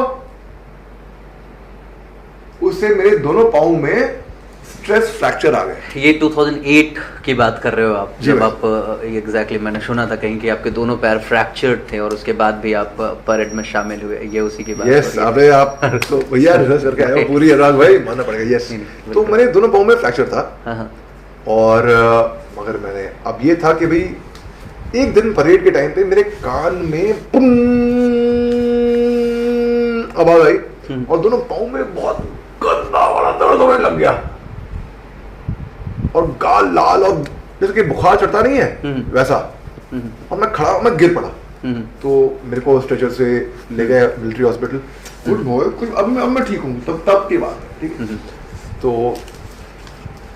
वहाँ पे ऑर्थोपेडिस्ट ने मेरे को एक्सरे करा, बोला भाई तुम्हारे दोनों हड्डियाँ जो हैं वो सूज गई हैं और तुमको स्ट्रेस फ्रैक्चर है, एक नहीं दोनों टांगों में, तुम परेड नहीं कर पाओगे, तुमको मैं वापस भेज रहा हूँ अपनी यूनिट नागालैंड। नहीं सर ऐसे मत करिए प्लीज, मैं बड़ी मुश्किल से यहाँ तक आया हूँ, बहुत तपस्या करी है, बहुत दर्द झेला है सर, मेरे को परेड तुम्हें को करनी है सर प्लीज। नहीं बेटा तुमको नहीं है। अब मैं फौजी डॉक्टर के पास नहीं गया, मैं सिविल डॉक्टर के पास गया। क्यों? फौजी डॉक्टर तो लिख देगा रिटर्न टू यूनिट RTU करके भेज देगा मेरे को। सिविल डॉक्टर भले ही और पैसे ले ले, लेकिन मैं उनसे रिक्वेस्ट कर सकता हूँ शायद, है ना। उन्हें सिविल डॉक्टर ने भी ये बोला, बेटा चांस मत लो, तुम परेड नहीं कर पाओगे, बात मान लो, जिद मत करो। अगर तुम जिद पे अड़े रहे ना तो फिर तुम अपने दोनों पाँव से भी तुम गवा सकते हो, इतना खतरा है। मैं नहीं सर, मेरे को मंजूर है। परेड अगर कर ली एक बार मैंने तो जिंदगी का मकसद पूरा हो गया मेरा, मैं ऐसा मानना है। मुझे परेड करनी है। और मेरे को नजर आ रहा था कि भी राजपथ पे राष्ट्रपति के आगे आंखों, अब आपको एक बात दिलचस्प बात, सन 1987 की बात है ये। मेरी सिस्टर का सिलेक्शन हो गया था स्कूल में 26 जनवरी की परेड के लिए, वो बच्चों का दल जाता ना, और मेरे चाचा हैं वो भी फौज में थे। उन्होंने 1987 में आर्मर्ड कोर कंटेंजेंट राजपथ पे कमांड किया था। मगर 26 जनवरी 1987 से कुछ दिन पहले ही मेरे जो नाना है, मेरी मदर के फादर, उनका इंतकाल हो गया था। तो हम दिल्ली से मेरठ चले गए क्योंकि उनका इंतकाल हुआ था, और मेरी सिस्टर वो परेड नहीं कर पाई। तो वो खुंदक, शायद कुछ बचपन की बातें, वो जख्म अभी भी थे बाकी। अब मैंने कहा वो परेड तो मुझे करनी है, हर हालत में करनी है। और मैं तैयार था कि अगर दोनों पाँव भी कटने पड़े, मैं भाई जब हम देश के सर कटाने को तैयार हैं, बिल्कुल सी बात है, बिल्कुल सी बात है। तो भाई दोनों पाँव क्या है इसमें? एग्जैक्टली। मैंने पेन किलर्स लिए अनुराग भाई, दर्द को काटने वाली दवाई, पेन किलर्स पे, और पूरी ताकत यहाँ से है भाई, बिल्कुल सी बात है, मेंटली। ये भाई साहब सोच रहे हैं हमारे लिए बोल रहे हैं, जी हाँ आपके लिए बोल रहा हूँ मैडम, आपके लिए भी बोल रहा हूँ मैं। तो पूरी ताकत यहाँ से। If you think you're beaten, you are. If you think you dare not, you don't. If you like to win but think you cannot, there's almost a kinch you want. If you think you're outclassed, you are. You've got to think high to rise. You've got to be sure of yourself before you can ever win the prize. For out in the world we find success begins with a person's will. It's all in the state of mind. Life's battles don't always go to the stronger or faster man. But sooner or later, the person who wins is the one who thinks he can. No doubt. तो मैं कहा भाई मैं करूंगा. और मैं बताऊं 26 जनवरी 2008 को जो मेरा सपना था वो पूरा हुआ जब मैं राष्ट्रपति की आंखों में आंखें डाल के मैंने वो परेड कमांड करी. भाई जब हम राजपथ से गुजरे फिर इंडिया गेट से हमको लेफ्ट लेना था. 14 किलोमीटर की मार्च थी लाल किले तक. अब कोई कैमरा कोई ऑडियंस कोई दर्शक हमको नहीं देख रहा था. किसी की निगाह नजर हमारे पे नहीं थी. बिल्कुल. और मेरे दोनों पाँव में हो रखे थे फ्रैक्चर. अगर मैं चाहता तो मैं अपनी जिप्सी में बैठ के आराम से टहल के आ जाता है ना. कोई देख नहीं रहा मगर मेरे को कौन देख रहा है. मेरे पीछे मेरे दस्ते मेरे जो फोर्स के जो आदमी हैं जवान है वो तो देख रहे हैं अपने साहब को. बिल्कुल. उनके लिए उनके दिल में मेरे लिए क्या इज्जत रह जाएगी अगर वो अपने कमांडर को देखेंगे कि भाई उन्हें हार मान ली. तो मैंने लगातार वो 14 किलोमीटर की मार्च कदम उठा के मार्च करी. लाल किले पहुंचा. लाल किले पहुंच के मैं चित हो गया. स्ट्रेचर मंगाया गया एम्बुलेंस आई. अच्छा उस दिन मेरी मंगनी होनी थी 26 जनवरी 2008 को. मंगनी तय थी हमारी. ओके. तो मेरे जो इन-लॉज हैं अभी तो वो मेरठ से आए थे रुके थे आर्मी मेस में. ठीक है. तो मंगनी जाहिर सी बात उस दिन नहीं हुई. अगले दिन हुई मंगनी मेरी 27 जनवरी को मंगनी हुई. और वो एक सपना मेरा पूरा हुआ उस दिन. और वो मेरी जिंदगी का एक मोमेंट है मैं कभी नहीं भूलूंगा भैया. आप चले यूट्यूब पे मोहम्मद अली शाह परेड देख लीजिए. 28 सेकंड की क्लिपिंग है मात्र. आप शेयर भी जरूर कर लेगा वो. और आप देखेंगे कि भाई वो जज्बा. और कोई कहेगा नहीं कि वो फ्रैक्चर हो रखे इस बंदे को दोनों पाँव में. फिर फौज जब मैं छोड़ा था शादी हुई नहीं. हमारी शादी हुई 2 महीने बाद हमारी शादी हो गई है. 29 मार्च को शादी हुई हमारी. अगले दिन आज शादी हुई उसी रात को बल्कि अगले दिन रात को शादी हुई. अगले दिन हमने फ्लाइट पकड़ी कलकत्ते के लिए. मेरा दाखिला हो गया था IIM कलकत्ता में. ओके. तो हनीमून कहाँ पे काटा. हनीमून काटा हमने IIM कलकत्ता में. ओके. वहां से मैं मार्केटिंग में मैं सीखी बहुत. मार्केटिंग क्यों. क्योंकि भाई अभी मैं फौज बैठ जाऊँ अभी फौज छोड़ूंगा तो मैं बम्बई जाऊंगा एक्टिंग करूंगा अपने चाचा की तरह. और अपनी जो कला है वो भी उसकी मार्केटिंग कैसे करते हैं. और मैं ये सोचा कि भाई अब जब मैं बॉम्बे आऊंगा तो हकीकत में पूरी फिल्म इंडस्ट्री में कोई हकीकत का फौजी नहीं होगा जो फौज में भी देश सेवा जिसने करी हो और वो इंडस्ट्री में आया हो. फौज ने क्या क्या सिखा दिया. और मैं ये सोच के फौज में गया था कि फौज will pay me and train me in martial arts, horse riding and polo, deep water diving, mountain climbing, rock climbing, hang gliding, adventure sport, water sport, parasailing, parajumping, paratrooting, you name it. And army will make you a gentleman for life. भाई इतने बार मैं गिरा जिंदगी में मैं हार नहीं मानेगा. तो आप भी मत हार मानेगा. कई लोग हार मान जाते हैं. बिल्कुल सी बात है. सोचते हैं मुश्किल वक्त आ गया है. Fail FAIL. अनुराग भाई first attempt in learning. Great. End. I learned it from you actually. End. Yeah. Endeavor or an effort never dies. Right. No. Next opportunity. Fear होता है ना fear. Either face everything and rise. Exactly. or fear everything and run. Khalil Jibran एक poet है. उन्होंने लिखा है fear पे बड़ा खूब 4 पंक्तियां. Yes, please. It is said that before entering the sea, a river trembles with fear. She looks back at the path she has traveled, across the peaks of the mountains, the long winding roads, crossing forests and villages. And in front of it, it sees an ocean so vast that to enter seems nothing more but to disappear forever. But there is no other way. The river cannot go back. Nobody can go back. To go back is impossible in existence. The river now has to take the risk of entering the ocean, because it is now that fear will disappear, and the river will know it is not about disappearing in the ocean, but of becoming the ocean. Great. Exactly. भाई सोहनलाल द्विवेदी साहब मशहूर कवि हैं, उन्हें कविता लिखी थी जो कि हरिवंश बच्चन राय साहब के नाम से बहुत मशहूर हो गई थी सोशल मीडिया पे। क्यों? क्योंकि अमिताभ बच्चन साहब ने ये कविता कौन बनेगा करोड़पति के शो पे गाई थी। एग्जैक्टली। बहुत ही सुनी कविता। बाद में अमिताभ बच्चन साहब ने ट्वीट भी किया, क्लैरिफाई भी किया कि ये दरअसल कविता सोहनलाल द्विवेदी साहब की। एग्जैक्टली।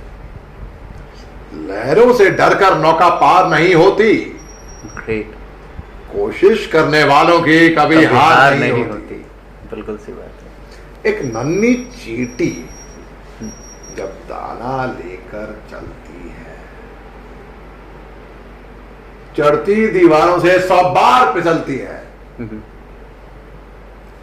चढ़कर गिरना, गिरकर चढ़ना ना करता है, मन का विश्वास रगों में सांस बढ़ता है, मेहनत उसकी आखिर बेकार नहीं होती, कोशिश करने वालों की कभी हार नहीं होती। बिल्कुल।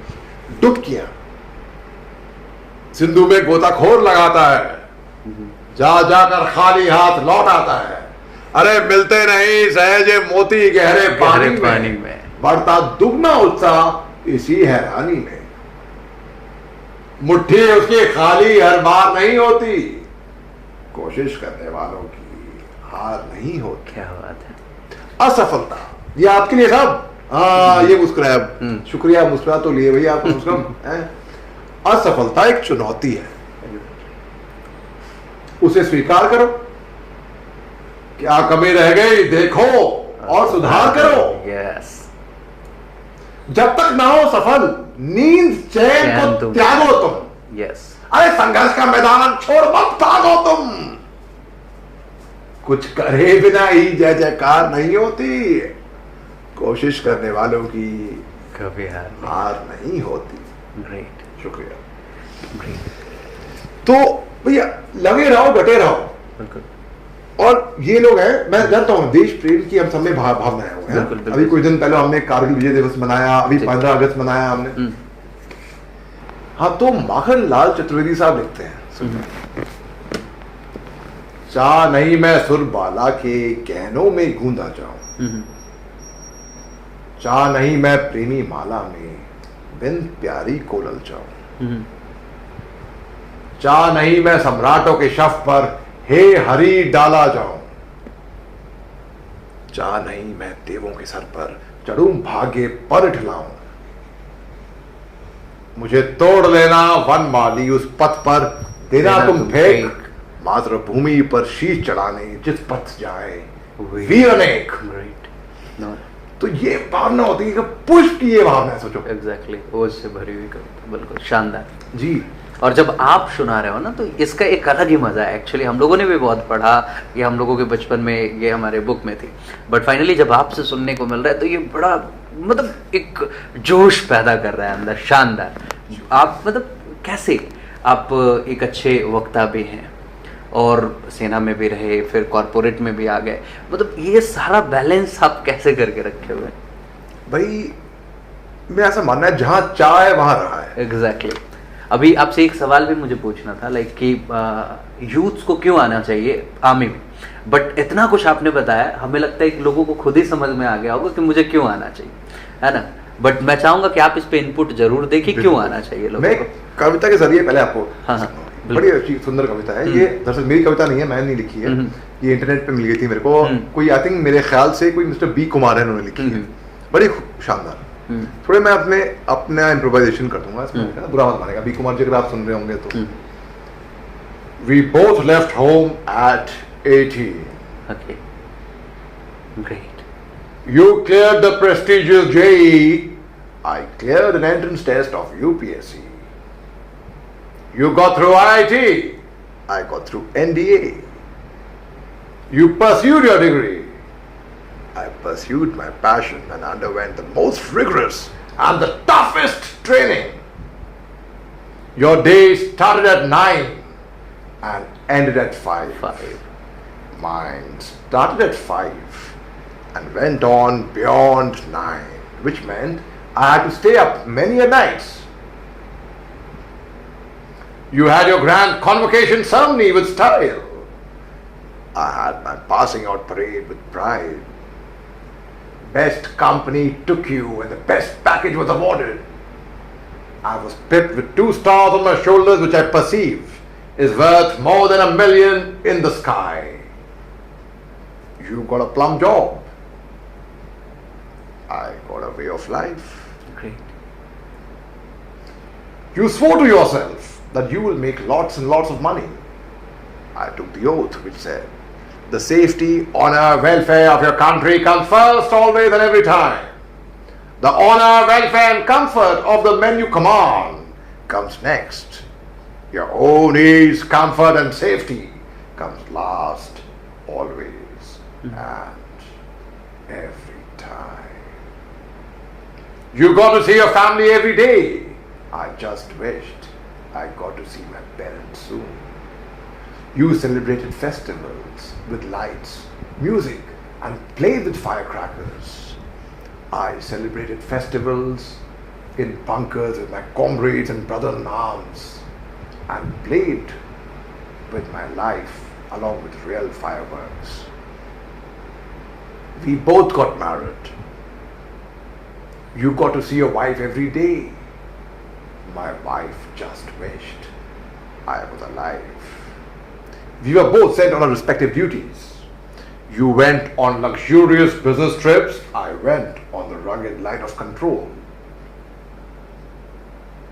We both returned.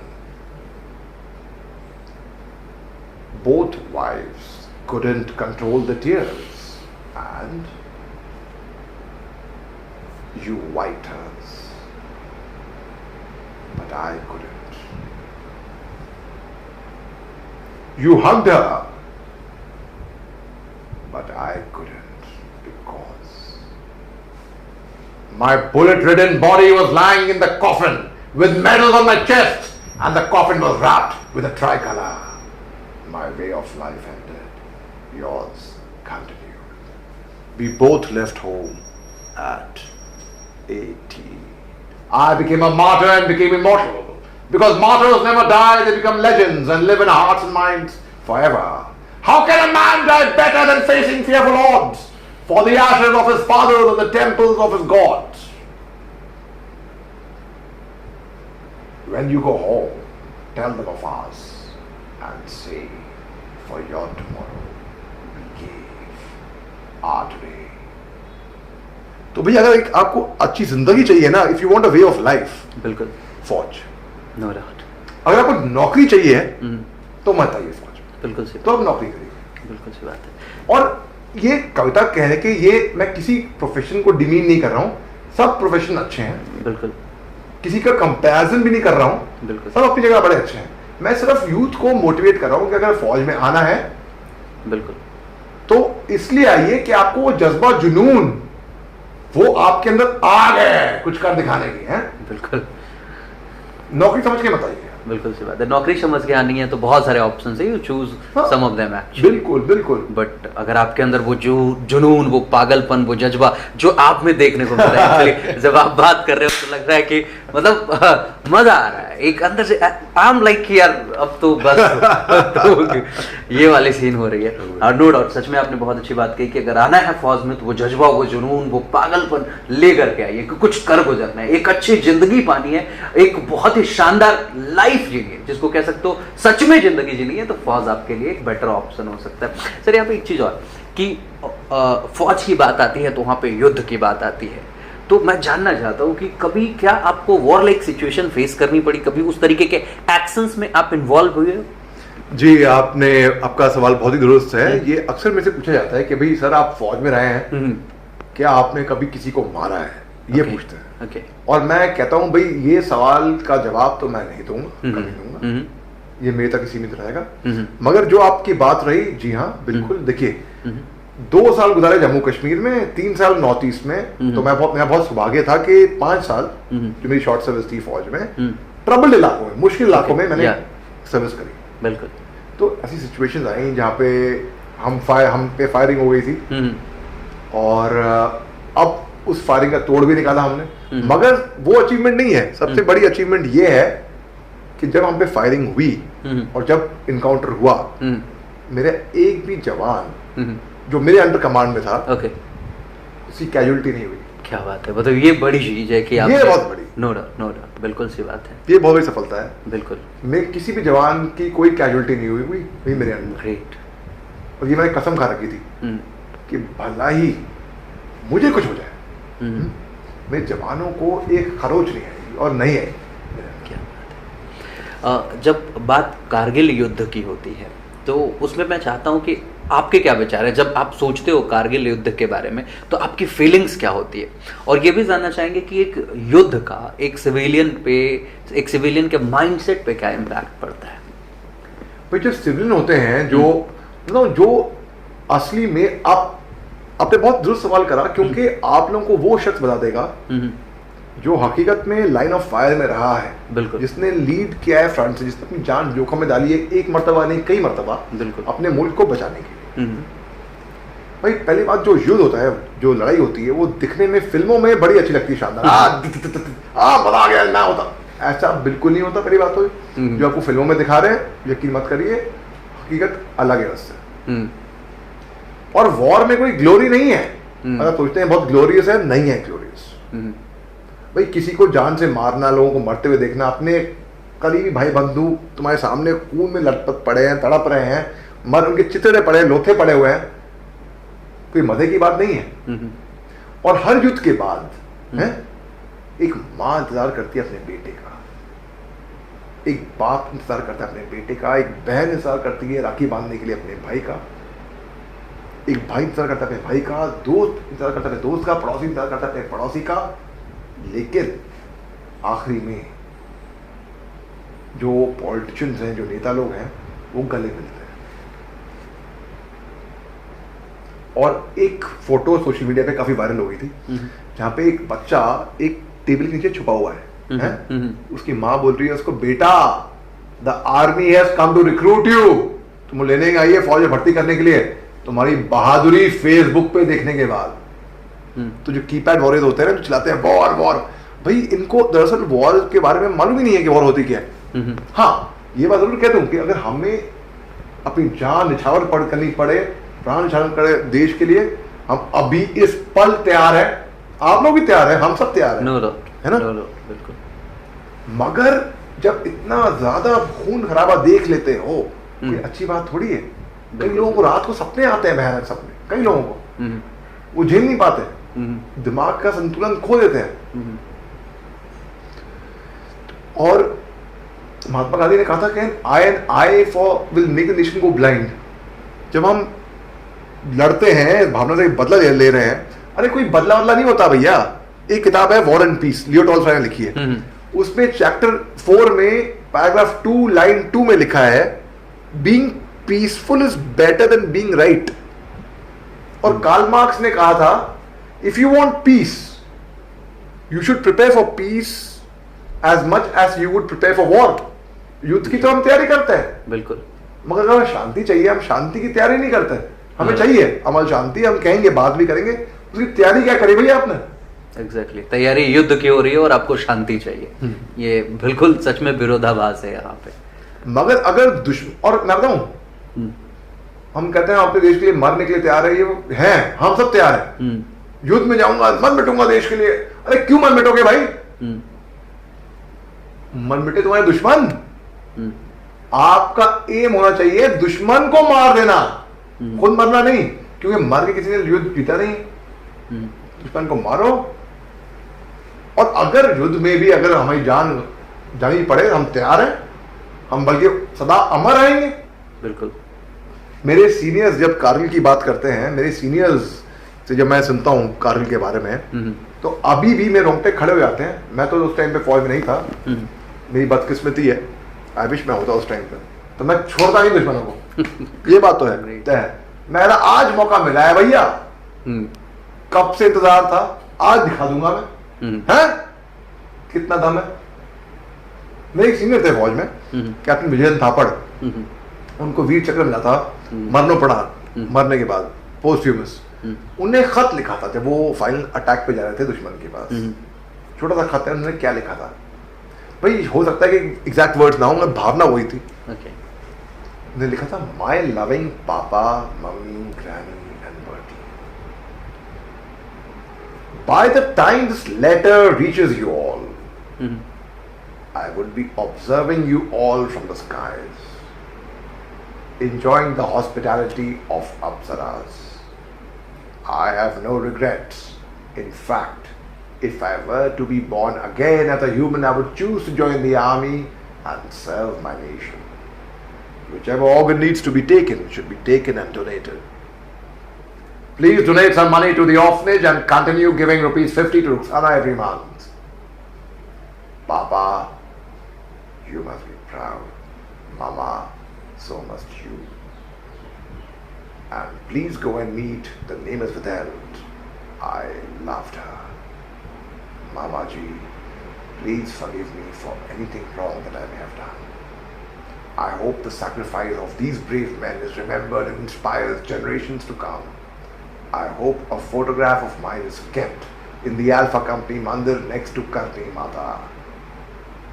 Anyhow, it's about time I go and join my clan of Dirty Dozen. My assault party has 12 chaps. Live life king size. Yours, Robin. जय हिंद. ये खत लिख के उन्होंने बोला ये खत पोस्ट कर देना, और वो फाइनल असॉल्ट पे चले गए और उनको वहां पे वीर गति प्राप्त हुई. और जब ये खत उनके घर वालों को मिला होगा, आप सोच सकते हैं.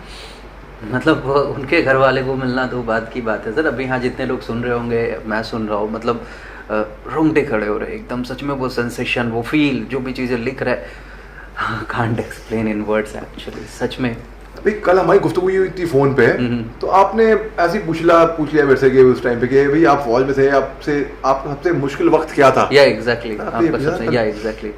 तो मैं चाहता हूँ कि वो ही मैं आप हमारे बिल्कुल. भाई बात है सन 2003 की, असल बात है, नवंबर की बात है. मैं महज 23 साल का हूँगा उस टाइम पे, और मैं आपको बताया कि भाई मेरे कमांड के नीचे किसी जवान की कैजुअल्टी नहीं हुई. मेरे कमांड के नीचे दोपहर को मैंने खाना खाया हमारे लंगर में. लंगर होता है जहाँ जवान खाते हैं, ऑफिसर नहीं खाते हैं. वहाँ पे ऑफिसर मेस में खाते हैं. लेकिन मैं अपने जवानों के साथ ज़्यादा वक्त गुजारता था. मैं ज़्यादा वक्त अपने जवानों के साथ ही गुजारा है. तो फौज में कहते हैं know your main better than their own mothers and care for them even more. जिनकी उनकी माँ उनको जानती है, उनसे वो चाहती है, उनसे प्रेम करती हैं, आपके कमांड के नीचे जो है ना, उनको आप उतना ही चाहिए. Whereas at the raw age of 21, you could be commanding over 100 men who live and die by your word. आपने कहा था यूथ को कैसे मोटिवेट करोगे, बोलो. अरे 21 साल की उम्र में 100 लोग आपके हुक्म पे जिएंगे भी, सांस लेंगे और मरने को तैयार होंगे. ऐसी इज्जत, ऐसा अथॉरिटी कहाँ मिलेगी जिंदगी में? बिल्कुल कहीं पे भी बिल्कुल मिलेगी क्या? नहीं, कहीं नहीं मिलेगी. ये अथॉरिटी तो एटलीस्ट कहीं नहीं मिलनी है, कहीं नहीं मिलने वाली. अच्छा, तो मैंने दोपहर का लंगर में खाना खाया. हमारे एक बहुत बहादुर जवान थे, उनके साथ जंग थे. उन्हें बोला साहब मैं अगले महीने जा रहा हूँ छुट्टी पे शादी करने के लिए. उन्हें फोटो दिखाई अपनी मंगेतर की. मैं कहा अरे तुम्हारी जोड़ी सलामत रहे, बहुत ही अच्छे हो तुम, दिखते हो ये वो. साहब घर पे बात करेंगे आप प्लीज साहब. उनको बड़ी खुशी हुई कि मैं ऑफिसर साहब से बात करवा रहा हूँ. हाँ बात कराओ भाई, बहुत बात कराओ, बिल्कुल. उनके घर वालों से बात करी, वो भी खुश, मैं भी खुश. रात को मेरे को मालूम ये पड़ा कि बॉर्डर इलाके पे थे हम. दुश्मन की फायरिंग हो गई थी.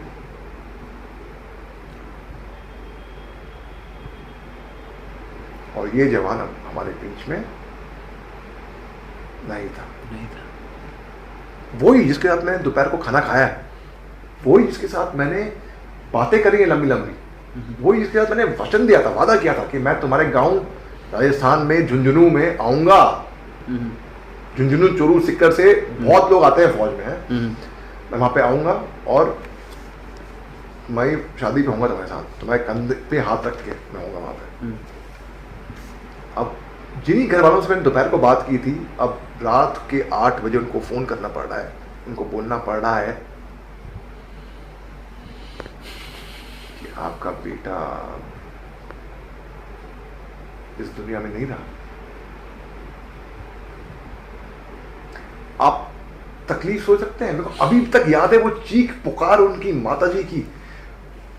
और जो फोन गिरने की आवाज आई थी वो भी अब तक याद है मेरे को, ठाक करके नहीं हो सकता। और जो तमाशे हुए मैं अभी भी याद करता हूं, मेरे अभी भी रोंगटे खड़े हो रहे हैं सोच के।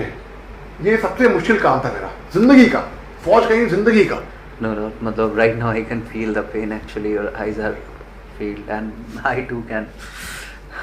सच में वो सबसे बड़ा कठिन वक्त रहा होगा, I can agree। मगर ये सब जिंदगी और मौत तो भाई हमको जीवन का हिस्सा है। हमको भाई जो भी दुनिया में आया है उसको एक ना एक दिन जाना है, बिल्कुल वो तय है।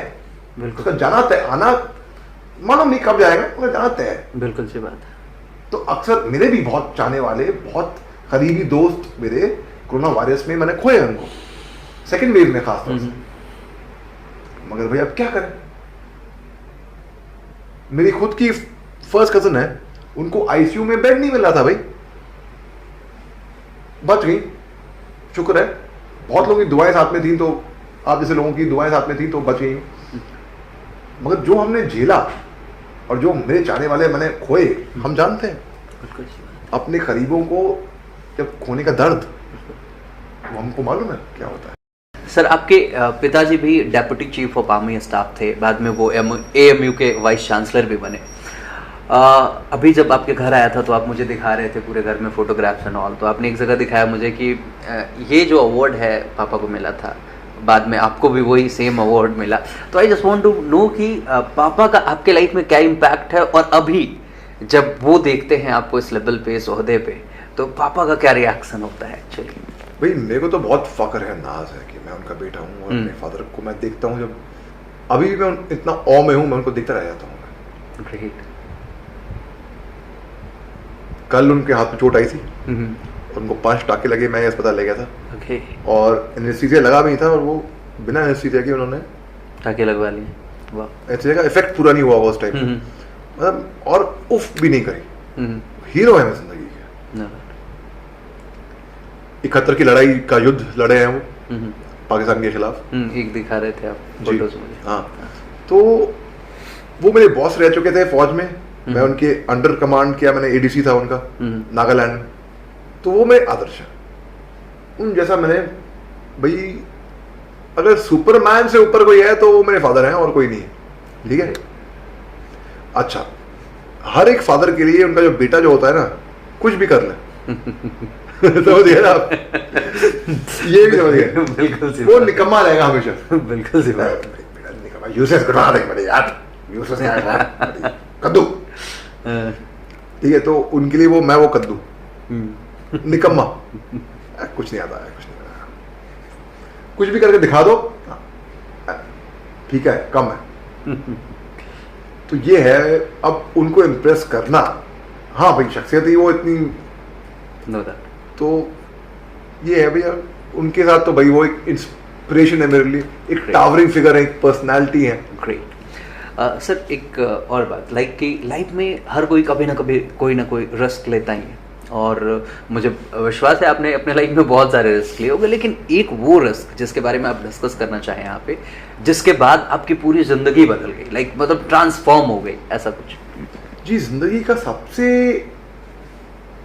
बढ़कर, सबसे जोखम होता है, सबसे बड़ा जोखम होता है, सबसे बड़ा रिस्क होता है कोई जोखम उठाना ही नहीं, वही सबसे बड़ा जोखम होता है। The greatest risk in life is not having taken a risk at all.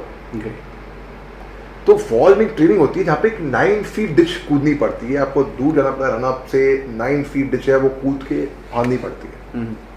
अगर वो फांदनी है आपने तो 5 फीट तो कुछ भी नहीं है ना, 9 फीट कर लिया आपने।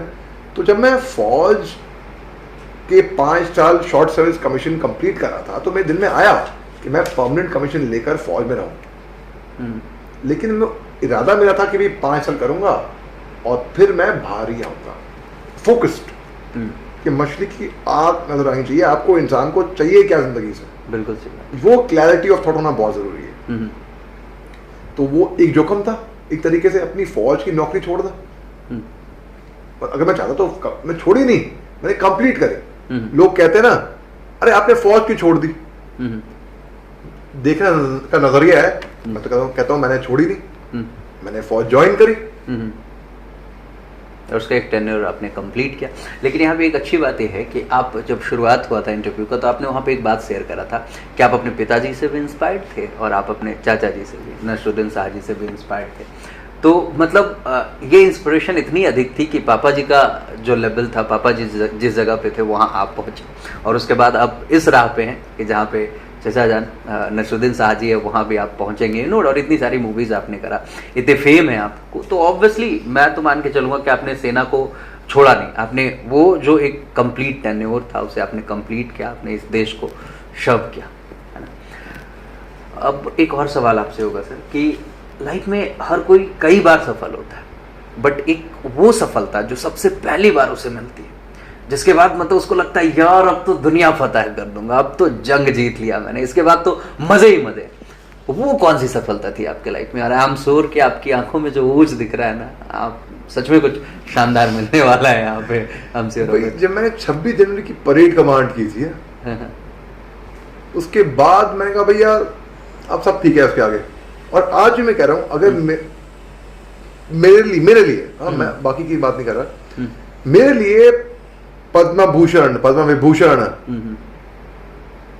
मतलब आप हाईएस्ट अवार्ड निकाल दिए, वो जो क्षण था ना कि राष्ट्रपति की आंखों के आंखें डाल के मैं सलामी दी, मेरे पेरेंट्स थे, मेरे भाई बहन थे, मेरी वाइफ उससे मेरी मंगेतर थी, वो थी ऑडियंस में, मेरे इन-लॉज जो अभी होने वाले इन-लॉज थे वो थे, मेरे दोस्त लोग थे भाई, वो पल मैं जिंदगी कभी नहीं भूलूंगा।